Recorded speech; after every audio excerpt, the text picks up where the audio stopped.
సంక్రాంతికి వస్తున్నాం రికార్డులను గేమ్ చేంజర్ చెక్కబెట్టబోతుందా? ఆ డీటెయిల్స్ అన్ని చూసుకునే ముందు మన ఫిల్మీ బౌల్ ఛానల్ని లైక్ చేయండి, షేర్ చేయండి, సబ్స్క్రైబ్ చేసుకోండి. హలో మూవీ లవర్స్, మెగా అభిమానులు గేమ్ చేంజర్ సినిమాపై ఎనలేని ఆశలు పెట్టుకున్నారు. ఈ చిత్రం 450 కోట్ల భారీ బడ్జెట్తో తెరకెక్కగా థియేటర్లో విడుదలైనప్పుడు దాదాపు 150 కోట్ల నష్టాన్ని చవిచూసింది. అయినప్పటికీ ఈ సినిమా ఇప్పుడు డిజిటల్ ప్లాట్ఫామ్లలోనూ ఊహించని విధంగా విజయాన్ని సాధిస్తుంది. ప్రస్తుతం అమెజాన్ ప్రైమ్ వీడియోలో తెలుగు, తమిళం, కన్నడ భాషల్లో స్ట్రీమింగ్ అవుతున్న ఈ సినిమా ఇటీవల హిందీ వర్షన్ను G5 OTTలో మార్చి 7న విడుదల చేసింది. హిందీలో విడుదలైన తొలి రోజు నుంచి ఈ చిత్రం టాప్ 10 జాబితాలో చోటు దక్కించుకుంది. G5 వెల్లడించిన వివరాల ప్రకారం హిందీ వర్షన్ ఇప్పటి వరకు 250 మిలియన్ మినిట్స్కి పైగా వ్యూస్ సాధించింది.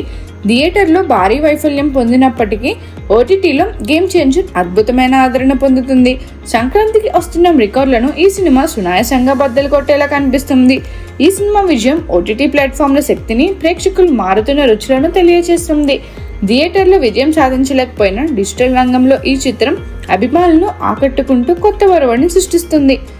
గేమ్ చేంజర్ OTT విజయం సినిమా పరిశ్రమలో డిజిటల్ మీడియా ప్రాముఖ్యతను మరోసారి రుజువు చేసింది. మరిన్ని మూవీ అప్డేట్స్ కోసం, ఫిల్మ్ రివ్యూస్ కోసం ఫాలో అవుతూ ఉండండి ఫిల్మీ బౌల్.